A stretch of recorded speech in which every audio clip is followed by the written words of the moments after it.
morning, everyone.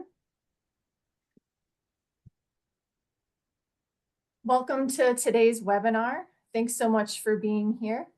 Hopefully the chat's working today, so please introduce yourself in the chat so we know who all is in the room.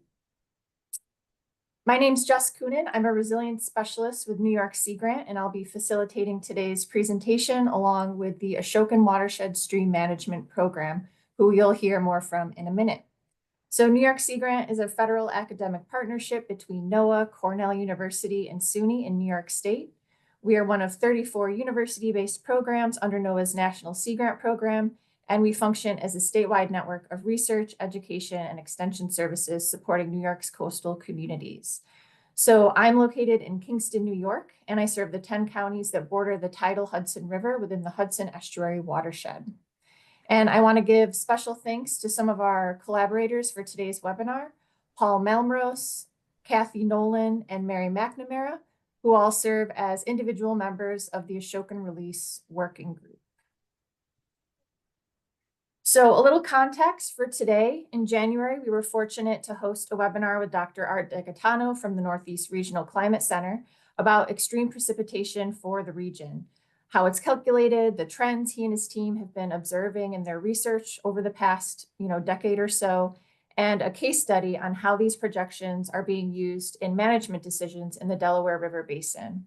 So if you missed that talk, I highly recommend checking out the recording, and I'll put the link in the chat just in a minute here.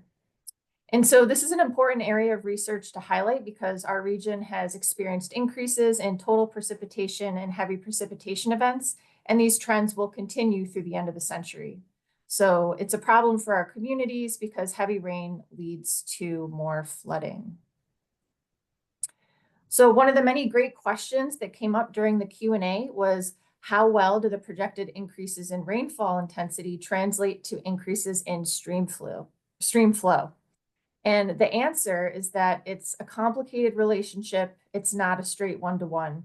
But lucky for us, Mark Carabetta is an expert on this topic, and he offered to present his work for us today, along with Matt Trueheart, to help us better understand the application of extreme rainfall data in our region. And a final note as to why this information is so important is that we're at a critical moment where New York State is investing in state-of-the-art stream studies to help reduce flooding and build resilience in high-risk watersheds through the Resilient New York program. Mark and his team at SLR lead these studies for the eastern portion of the state. And the Hudson River Estuary Watershed has had several studies completed that are available online. And the lower Esopus, which is in the pink circle there, will be undergoing a study hopefully later this year. And there is now funding available, and it should be available annually for the next 5 years through the Bond Act to implement the recommendations from these studies. And I can provide information on that funding in a follow-up email. But even before Resilient New York, Mark has been working on the local flood analysis program in the Catskills. So there's a kind of a long lineage here of flood studies. And with that, I'm going to hand it over to Leslie Zucker from the Ashokan Watershed Stream Management Program, who can tell you more about that history, the work they do, and we'll introduce Mark and Matt. And we will take questions after the presentation, so please add your questions to the Q&A box in the bottom center of your screen as they come up. Thank you, Jess. I'm Leslie Zucker, and I work for Cornell Cooperative Extension of Ulster County as the program leader for the Ashokan Watershed Stream Management Program. And we're one of several stream programs in the Catskills that operate above a New York City drinking water reservoir. So the Ashokan Stream Program is focused on the Bushkill and the upper Esopus Creek that drain into the Ashokan Reservoir. And our program works with local municipalities, landowners, nonprofits, and natural resource agencies to manage both streams and floodplains using the latest science-based practices. We promote stream and floodplain management methods that achieve multiple objectives, including water quality, habitat improvement, stream access, erosion and flood resilient infrastructure, and community flood resilience. And we're increasingly focused on helping municipalities manage water quantity, including flood flows, but looking to the future, also the supply of cold water in the Catskills. And at the AWSMP, that's the acronym for our stream management program, we've been working with our presenters today, Mark Carabetta and Matt Trueheart, operating out of the SLR's New Paltz office since before Tropical Storm Irene in 2011. And back in 2014, after Irene, the New York City Watershed Partners initiated a focused flood resilience program called Local Flood Analysis. And at that time, Aaron Bennett, formerly with Ulster County and now with the New York City DEP, pointed out to me that the New York State Climate Risk and Resiliency Act had recently passed and included a requirement to consider climate impacts on future flows in our projects. And since then, I've been working to incorporate consideration of climate change on future flows into our project scopes of work. And we've worked a lot with SLR to complete multiple flood studies for population centers in the New York City watershed that now consider climate impacts on rainfall and stream flows. And we've been assisted by both SLR and also tapped into experts at Cornell University, SUNY schools, US Geological Survey, NOAA, and other agencies to advance our methods and approaches over the last 10 years and improve our ability to estimate rainfall and stream flows. So I'm really happy to see so many people on the webinar today, because one of our jobs as educators and stream managers and local decision makers is to understand the modeling methods for predicting future rainfall and then be able to communicate the uncertainties involved in studies like this, while also communicating the science-based risk that the results and the observed trends are indicating for us, and incorporate those appropriately into our local decision making. And so with that, I'll introduce our two speakers from SLR Consulting. Mark Carabetta is SLR's US Manager of Climate Resilience Planning and a Principal Environmental Scientist who has developed and led numerous projects and studies related to rivers and wetlands across the eastern United States and Canada, who we still love. We love Canada. He is also a professional wetland scientist and a certified floodplain manager. Currently, Mark is SLR's project manager for the Resilient New York program, and as I mentioned, has extensive experience working with New York City watershed partners on local flood analyses and stream restoration projects. Mark is co-presenting with Matt Trueheart from SLR, who is responsible for supporting all aspects of water resource engineering projects, particularly projects involving flood mitigation and analysis, stream restoration, culvert design, and stormwater management. I know Matt as an expert in using hydraulic and hydrologic modeling software. Matt is also the project engineer for the New York Resilient program and has carried out extensive modeling and provided engineering analysis for multiple flood mitigation projects in the New York City watershed. So we're glad to have you, Mark and Matt, and I'll turn it over to you now. Thank you, Leslie, for that nice introduction, and Jess and all the partnerships for allowing this to happen, and to everyone who's joined today. It's great to see such a good turnout.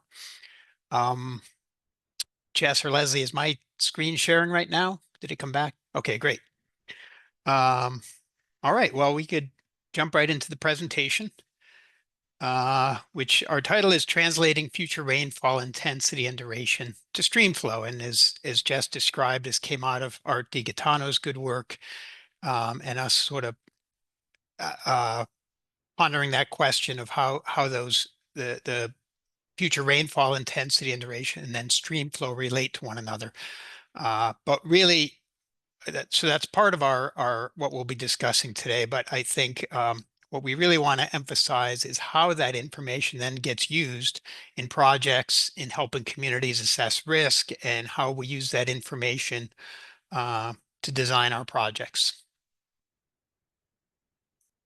So a quick introduction to our team. We're here in the New Paltz office. We're part of a national and global company, but we have a small team.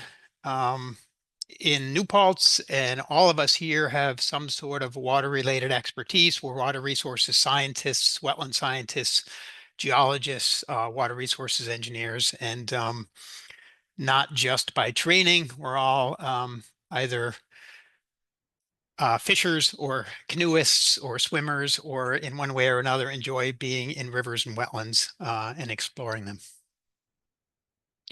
So here's a bit of an outline on what we're going to talk about today. It's kind of impossible to talk about this topic to a large audience without spending a little bit of time on terminology and sort of some of the background probability information we use when we talk about risk and recurrence intervals of floods and rainfall. So I'll spend a little bit of time, hopefully fairly quickly, going through that. And then we'll talk about how we predict for the future, and then give some examples of how we're using this information in flood mitigation, risk assessment, and in design. And specifically, we're going to talk about some bridge design projects, and that's where I'll turn things over to Matt. And then we'll just wrap it up and have time for questions. So a little bit about the terminology that we use. And a lot of this comes from sort of standard terminology that has been developed by FEMA. So there's what they call the baseline flood, or a base flood, often called the 1% flood. It has a 1 in 100 chance of occurring in any given year, and I'll talk a little bit more about that. But the elevation of that flood is, you could see on this map the different cross sections with numbers on them. Those are elevations, and that would be the elevation that the water would be at in a 100-year flood event. And to talk a little bit more about the terminology associated with those events, so the base flood, and this terminology can be confusing. The base flood is the 1% annual chance flood. It's often in common language refers to as the 100-year flood event, and that could be a little bit misleading sometime. And then there's other common terms, the 50% annual chance flood, which is the 2-year flood event, 10% annual chance flood, the 10-year flood event, and so on. And that's really the probability of a flood occurring.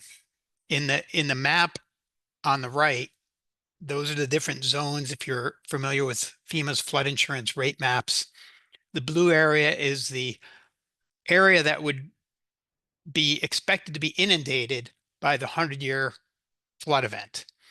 And as I said, those lines represent the water surface elevations at that location.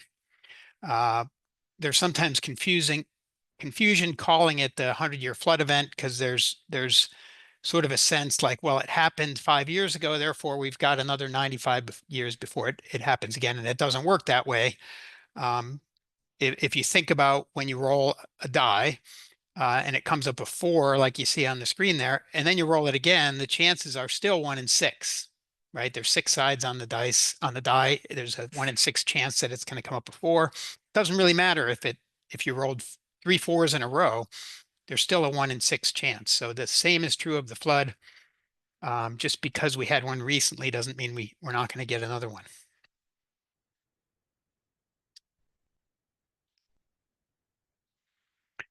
So I want to talk a little bit about how we determine stream flow. And a lot of our analysis that we're doing, as Leslie described, we're talking about flooding on a river, riverine flooding.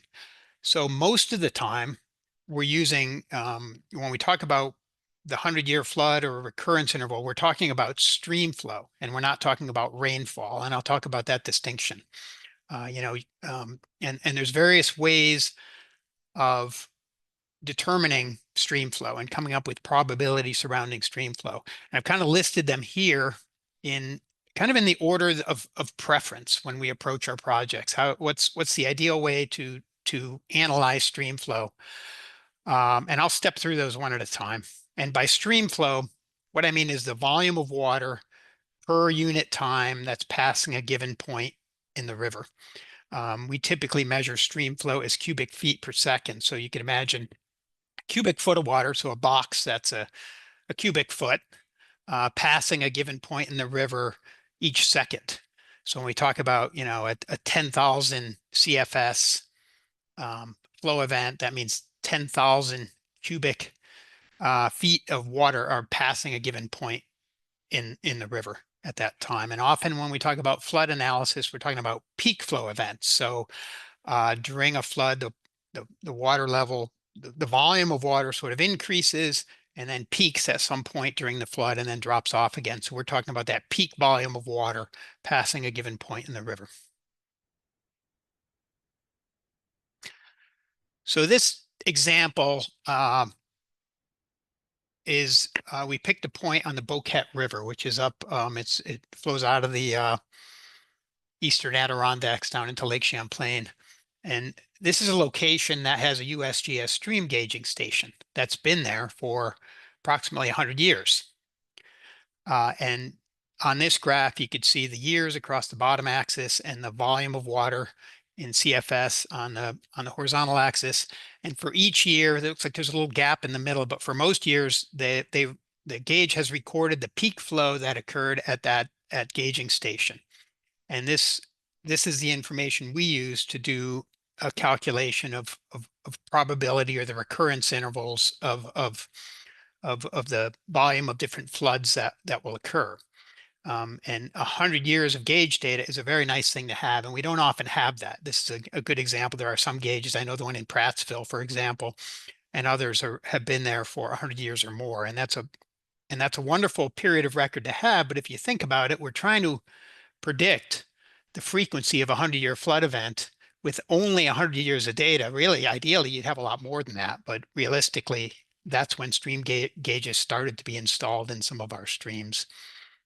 So in this case, and we've put dates on some of the bigger flow events here, like you could see the biggest one in 2011, this Tropical Storm Irene at about 16,000 CFS measured at this station. So when we have this type of information, we're able to do an analysis, and I'll go to the next slide here that shows the results of that analysis. It's basically using these can be done by hand, but using some software developed by the Army Corps of Engineers called HEC SSP. It's a statistical software package that allows us to do analysis of stream gauge information. And you can see on the left, it's, as I talked about, the recurrence intervals, the percent chance of exceedance. So just to choose an example here, that's the 1% or 100-year flood event. And you see the computed volume of water based on that statistical analysis that represents the 100-year flood event. And then important to mention, it also includes confidence limits. So, you know, the more data you have, the tighter you're going to be able to make a prediction. So in this case, even with 100 years of data, there's a certain confidence limitations, and you can see the range there. So the mean information puts us at 13,763.7 cubic feet per second. It's a very precise number, right? But if you consider the confidence limits, that's kind of a range from just under 12,000 CFS up to over 16,000 CFS. So there's a bit of a range, a bit of uncertainty in that calculation. So it's really nice to have that information. Sometimes we don't have stream gauges, or sometimes there's a stream gauge nearby, but it's not right at our site. And the USGS has developed for the state of New York and in other states as well, regional regression equations. And so in New York, we have regional regression equations that were published in 2006. We use them all the time. They're extremely useful. They are used through a online application called StreamStats, and it's available for the whole country, and it relies on those regression equations that have developed for each state. They will give you peak flow information. At least in New York, they will give you bankful information, you know, bankful widths and flows and areas and depths, and other information as well. If you use the StreamStats tool, it'll delineate the watershed for you at a given point and then give you this information using watershed characteristics. It's important to know that the StreamStats information that was published in 2006 includes streamflow data through 1999. And a lot has happened since 1999. There's been a lot of big floods. So in some cases, we find that stream stats, because it's not accounting for those more recent floods, underestimates streamflow. And we're excited that there's new stream stats information. My understanding is there's going to be a new report published this summer that's going to update the stream stats information, taking into account that more recent stream flow information. So while a lot of people may get excited for the next episode of Severance, in this office we get excited when there's new publication about regional regression equations coming out, because that's the sort of information we work with every day, and it's great to have it be up to date. So in this case, we have a report from Stream Stats here. This is not the same location on the Boquete River as I talked about before. So here we show, again, 100-year peak flow. There's a value in cubic feet per second, and they don't use the same probability that the previous example gave. They use standard error, which has to do with a standard deviation. But again, the point I want to make is it's not a precise number. It is a range. And we tend to use the mean of that information to predict recurrence intervals. And the example I'm giving is the 100-year flood event, but it gives a whole range of recurrence intervals or flood probabilities. In some cases, we use combinations of stream gauge information and regional regression equations. And there's a publication, this is actually the publication I was referring to, that has all the stream stats regional regression equations for New York State. We tend to refer to it as Lumia et al. Those are the authors. It was published in 2006, but you can see on the screen, it's called Scientific Investigation Report 2006 5112, and it can be found online. And in addition to the stream stats regression equations, it has lots of useful information about methods for calculating probability using a combination of the regression equations and real stream gauge information. So if, say, you're on a gauge stream, but you're not at the gauge site, you could use the regression equations and the stream gauge information and weigh the two depending on how the period of record. I'll step back to the regional regression output. You can see there's equivalent years of record. So we're able to use that equivalent years of record and weigh it against the actual period of record that the stream gauge has been in place and come up with weighted results. So that's using a combination of those two methods. Another method is to look at FEMA's flood insurance studies, which include flow volumes and recurrence intervals for the streams that are studied using detailed engineering methods. However, it's important to know that if you have a fairly new flood insurance study, that doesn't always mean that the data that is included in that study is new. I've seen many examples of flood insurance studies, dated 2015, 2016, but when you go in there and you read the details about how the flows were developed, it's from hydrologic information from the 1970s or the 1980s. That's quite common. And maybe there's some new components of the flood insurance study, but since it often covers the whole county, there's also often lots of outdated or older information as well. So it's important to pay attention where that's come from. Often FEMA follows the same methodologies as I'm describing here. They use stream gauge information, although it might be from a long time ago. They're using regional regression equations, sometimes from a version that even predates the ones that are available now, or combination. So often if we're doing an analysis, we'll take that FEMA information and we'll update it with new stream gauge information or more modern regression equations. So then the final method is, having a rainfall runoff model. And as I mentioned at the beginning, because we're working with streams and we often have stream gauge information, we don't always go we don't often go actually look at rainfall. And this is an important distinction, because sometimes when we talk about the 100-year flood event, if we're working with riverine flooding, we're talking about a 100-year river flow event, like using the methods I've described. But then there's a whole separate set of data on rainfall, and you could have a 100-year rainfall event, and that's based on the inches of rainfall over a certain period of time. So the relationships about these two things is kind of an interesting topic to think about.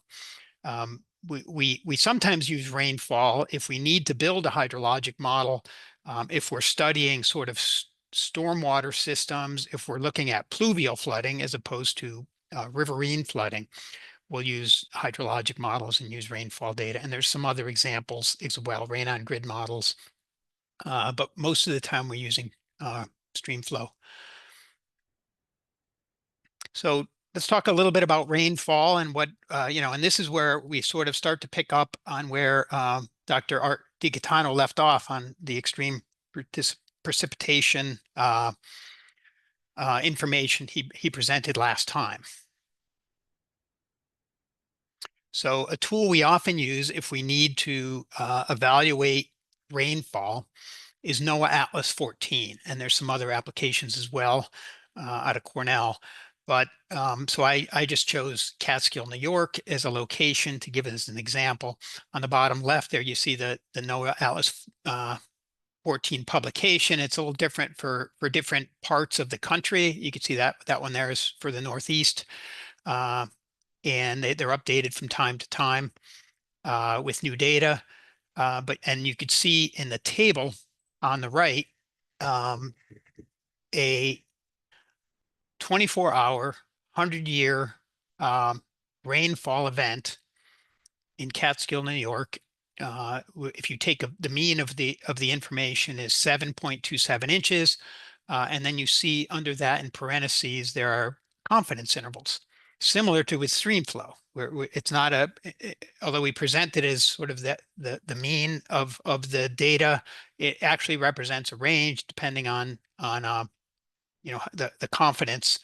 And in this case, it's a range from 5.37 to 9.96. And on the NOAA Atlas 14 website, there's various ways of looking at it. Here's a slightly different way of looking at that same location. We've chosen a 24-hour, 100-year rain event, and that means so in a 24-hour period, there's an intensity of rain that represents the 100-year rainfall event, and I followed it 100 years on the graph and over, and you could pick out that 7.27 inches, but you could see the upper and lower bounds of the confidence limits and that range that I discussed. So all of that information that I just discussed is based on the past. It's based on information that, whether it's stream flows or rainfalls that have happened in the past, and using statistics to come up with the probability of these events occurring in the future.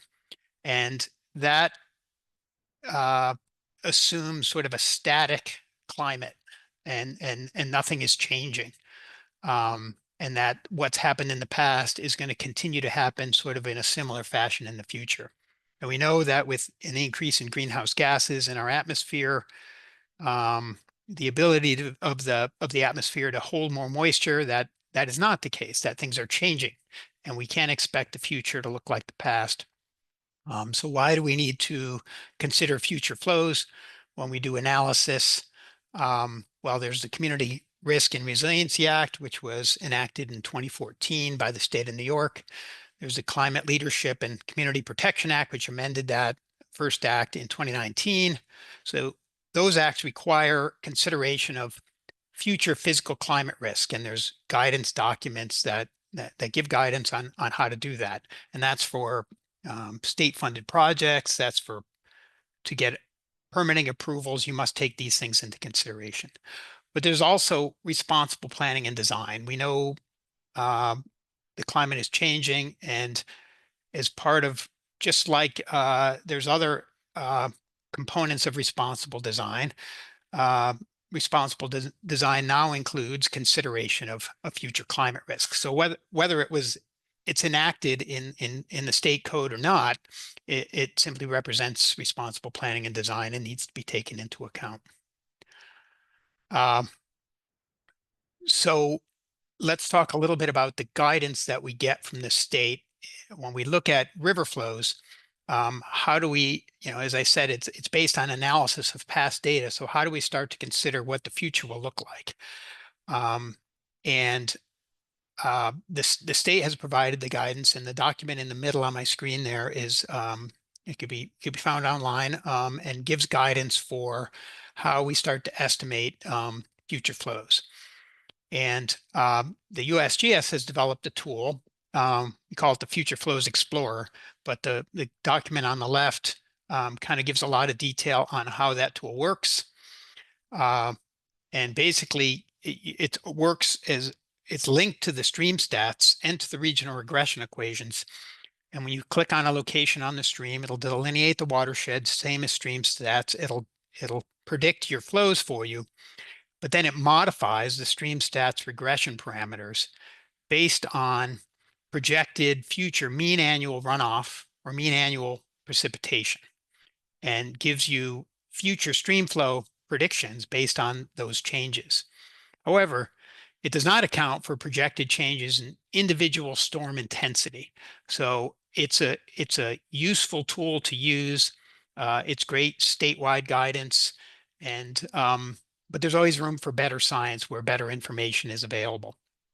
So the state has, in their guidance, using this Future Flows Explorer tool, has sort of created the map you see on the right, where and it's some sort of blending of the results they're getting from that Future Flows Explorer, to simplify things a little bit. So the western counties that you see in the lighter blue, it's recommended to increase your stream flow when you do analysis by 10%, and then in the eastern half of the state by 20%.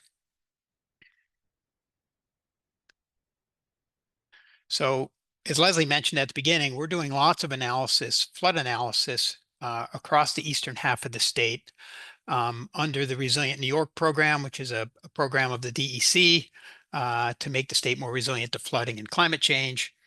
And we've done many studies under this program. You can see on the map ones that have been completed, ones that are currently underway, and then up and coming. And more watersheds are always being added to this map. As Leslie mentioned at the beginning, we've also done lots of LFAs, or local flood analysis, in the Catskills region. All the Resilient New York projects have a component of predicting future flows and considering climate change as part of the analysis.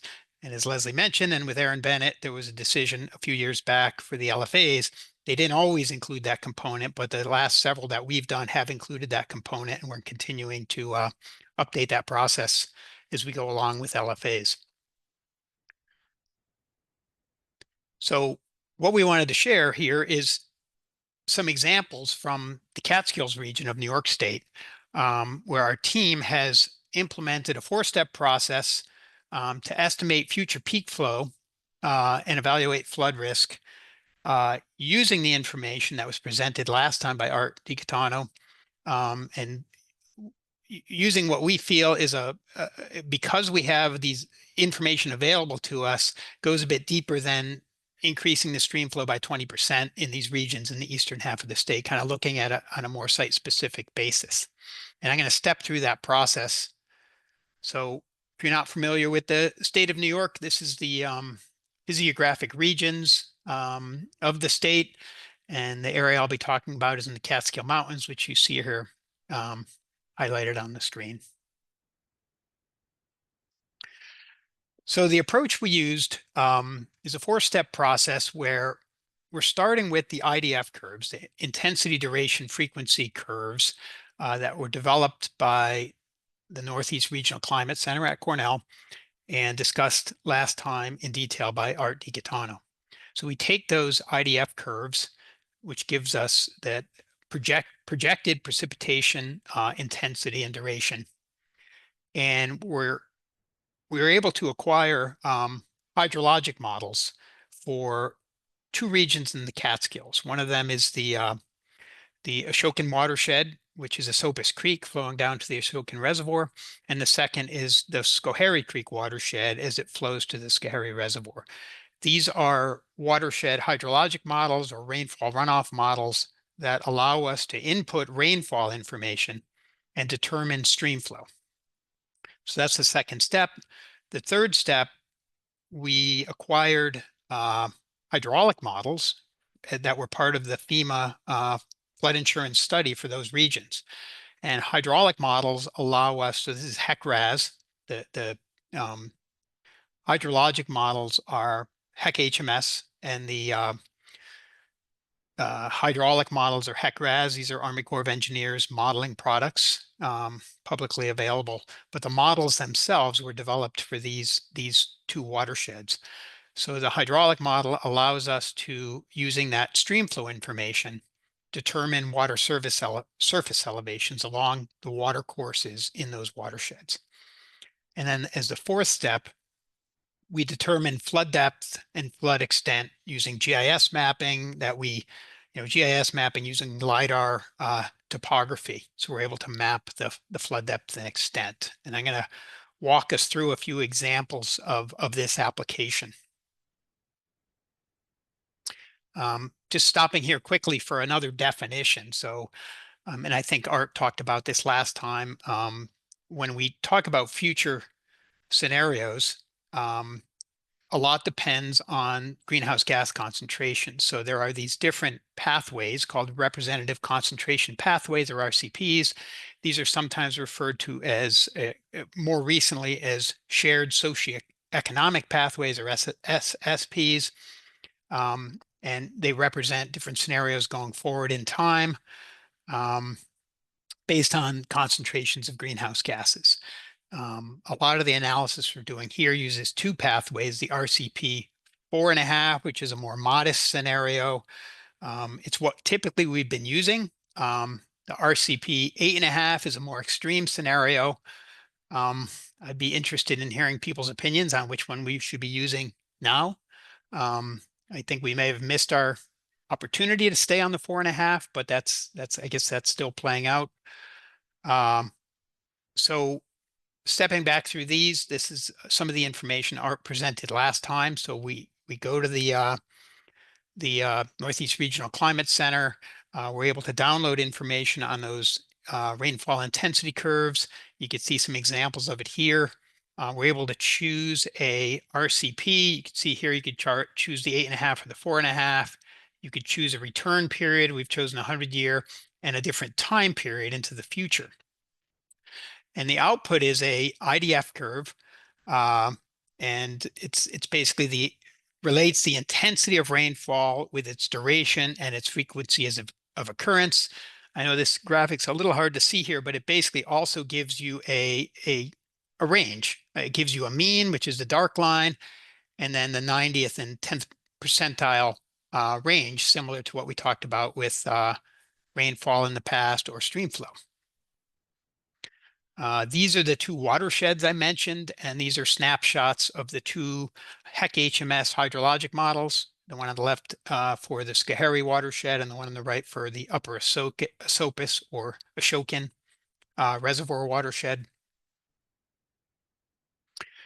And when we plug the rainfall information into the hydrologic model, you could see here the relationship between rainfall and stream flow.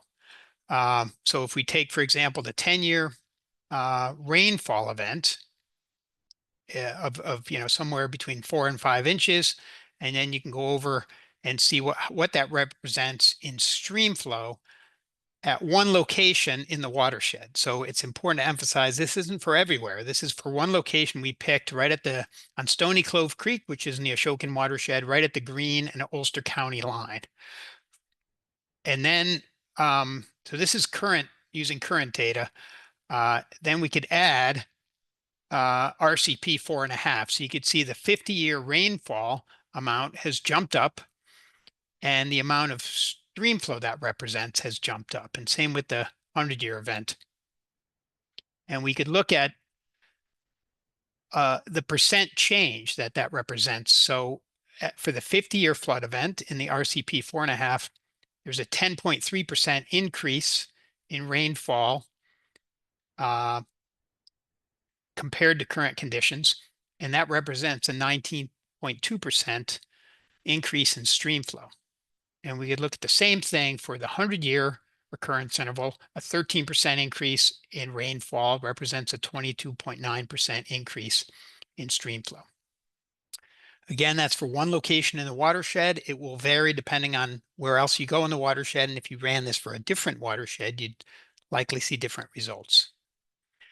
And then we could do the same thing for the more extreme greenhouse gas concentration, the RCP 8.5. And now you see that the 50-year rainfall event has now jumped out past the 100-year current, and the stream flow has jumped up past the 100-year current. So now we see a 20.5% increase in stream flow, and it represents almost 40%, I'm sorry, in rainfall, and it represents an almost 40% increase in stream flow. And you see the results here for the increase in the 100-year rainfall and stream flow under RCP 8.5. Now, it's always good to have other information to sort of compare your results to. So we became aware of a study being done. It's part of the New York State Community Risk and Resiliency Act. It's a hydrological analysis report that was done for the Susquehanna watershed, which in New York, the Susquehanna watershed is part of the Chesapeake Bay watershed. And so we're currently doing flood analysis as part of Resilient New York on 3 watersheds in that larger Susquehanna watershed, and that's Otsego Creek, Butternut Creek, and Cherry Valley. So we wanted to draw on this information that was being done in this study, contracted by the state. It's being done by Dewberry. It was published in 2023, using very similar to methods to what I've been describing.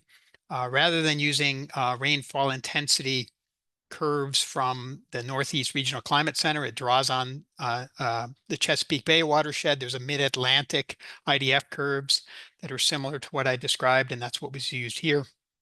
And I'll just quickly go through the results there. So just to summarize, we have current rainfall and stream flow here, and this is comparing it to the same things for RCP 4.5, and you can see it's a 9.6% increase in rainfall and a 25.9 increase in stream flow. And then you see the numbers here for the RCP 8.5. So the numbers are somewhat similar to what we found in the Catskills region. So now I wanted to step through those in a little more detail and show how they influence our work. So stepping through these same steps, we saw a 13, this is for, again, one location near the county line in Lanesville, using the RCP 4.5. We saw a 13%, or we saw a 1.07 increase in rainfall depth, which represents a 13% increase in rainfall. We could look at how that affects stream flow. You see the numbers here. And then using our hydraulic model, it represents a 1.2 to 1.4 foot increase in water depth, water surface elevations, and then when we map that, we see the change in flood depth and extent. So I'm going to walk us through. This is just to illustrate how I'm going to present the data. So you have a river and some houses on the floodplain. That's the current limit of our flood extent using current data, and maybe there's a certain range of error. And using the mean stream flow from those predicted future flows, we might see a more extensive floodplain, and then we could bracket those with the probability percentiles. We could also look at that same information from a cross-section view. So there's a home, we have our current flood level with a certain range, we have a future mean level of flooding, and then the brackets representing the 90th and 10th percentiles. So now we'll look at what that means on the ground. So here's a an aerial view of Lanesville. You see Stony Clove Creek flowing from sort of top to bottom. And when we project the 100-year flood event, these colors represent flood mapping and depth grids, and the colors represent the sort of warmer colors or shallower depths, the bluer colors or colder colors or deeper depths. And the dots represent homes where we've surveyed the first floor elevations. And you can see on the legend that the color and size of the dot represents the amount of water or the depth of water over the first floor. So this is the current 100-year flood event. And we could toggle now, and that's using the RCP 4.5. You can see there's more, the flood extent increases. If you, for example, focus on this building right here, you could see how under the RCP 4.5, the flooding now makes contact with the building, and you can see how some of the first floor elevations, the level of water above that first floor elevation increases. And we could also bracket using our 90th and 10th percentiles. So this home here, well, if we use the mean data, it's getting flooded a little bit. If we use that 90th percentile, it is surrounded by water. And so instead of just talking about future risk, which there's uncertainty, as a single value, it gives us the ability to sort of talk about flood risk and the range of risk and what's an acceptable amount of risk by looking at that range of probability. And I could step you through the same map here for 8.5 RCP. This is current, and you can see under the RCP 8.5, there's, if you focus on the same building, there's more extensive flooding. Some of these first floor elevations have more water. And then we could step through the 10th and 90th percentiles. All right, I probably talked a little long there, but I'm going to turn things over to Matt for these next few slides to talk about. Oh, sorry, not yet, Matt. I got to run through one more example. I'll go through these quickly. So one other scenario that we're able to do. This is an example from Hunter in the Catskills. So our stream is flowing bottom of screen to top. A firehouse, when we did a flood analysis here, was flood prone, and we recommended its relocation. And the state was funding the relocation of the firehouse and wanted to ensure that the property where the firehouse would be moving to would not be flood prone in the future. And there's a range of scenarios here depending on the size of the bridge that gets replaced and the types of projects that get done. But I just want to present one scenario here, assuming that that bridge has been replaced with an adequately sized structure. So this is current. And then we used the RCP 4.5, and you can see that using slightly different graphics because this was a few years ago, but the orange line represents the 90th percentile, and then the RCP 8.5. Under those scenarios, assuming a large enough bridge has been built, that firehouse is not at risk of future flooding. So it kind of allows us to do a risk analysis there. And now I will turn things over to Matt to talk about the bridges a bit. Great, thank you, Mark. I'm just going to take the screen share here.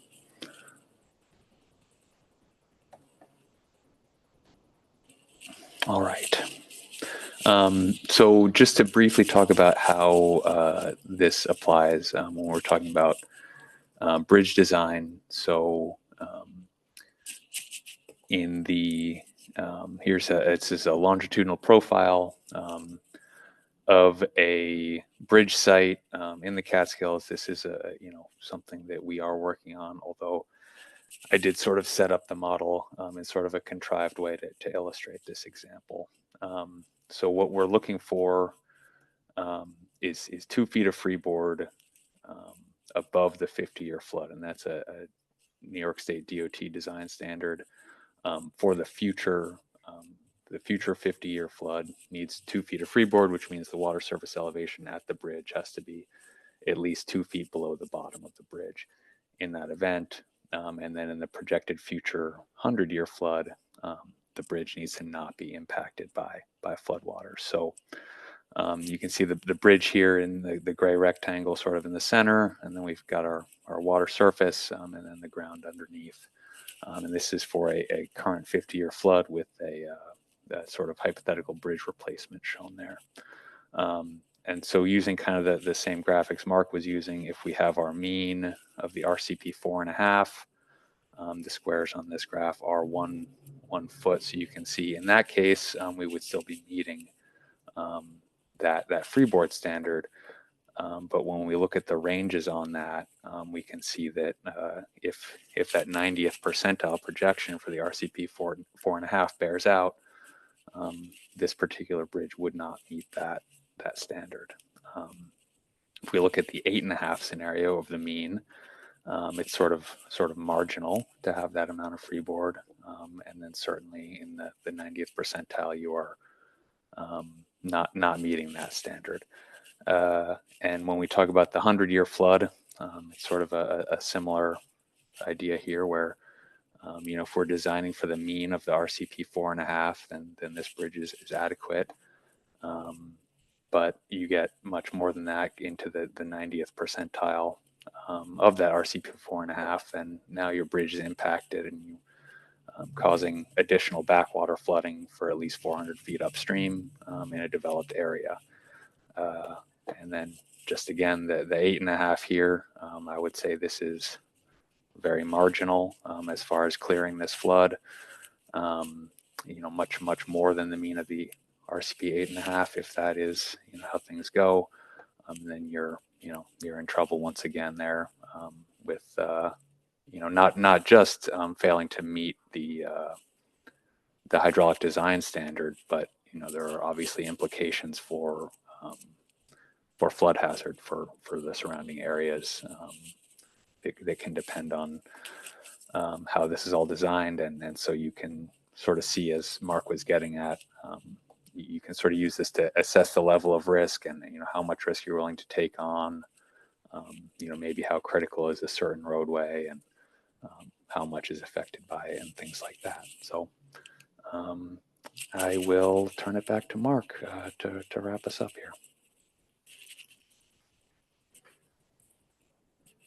All right, thank you, Matt. And people able to see I won't walk through all these conclusions because I know we're short on time, and I think we've hit on all these. And I just want to do some quick acknowledgments for our team here at SLR. Everyone, the partnership that led to this presentation happening, and Jess and Leslie and Max. I also just want to mention that almost everything we use here for all of this analysis comes from federal agencies, FEMA, NOAA, USGS. It's critical. That information is so important to us. We couldn't do what we do without it. I have a link there to the IDF curves, and I want to acknowledge my daughter, who always helps me with artwork on these presentations.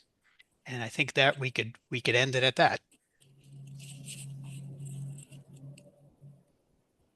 Great. Thanks so much, Mark. It's so nice to have you just break down these studies like that. So we do have a few questions, and we're going to go until 11 a.m. So we'll cover as much as we can. So what role does drought play in these methods, if any? So with any hydrologic model, there are plenty of assumptions you have to make. Generally, we try to look at realistic scenarios, and if you're bordering on anything, it should be bordering on the conservative. So there are what they call antecedent moisture conditions that you can set in those hydrologic models. One of which does reflect sort of a drier, droughtier condition. That would certainly change results.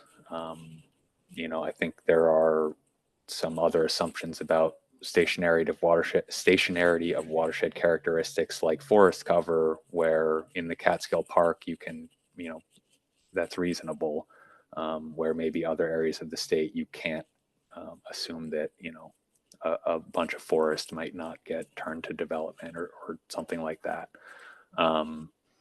So I guess to directly answer your question, we weren't considering drought scenarios in terms of the flood scenarios.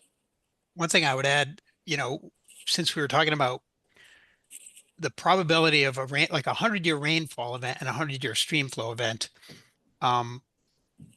if you had a 100-year rainfall event at the end of a drought, and your watershed, if your reservoirs were kind of drawn down and your wetlands were empty and the soil was dry, it's probably not going to result in a 100-year stream flow event.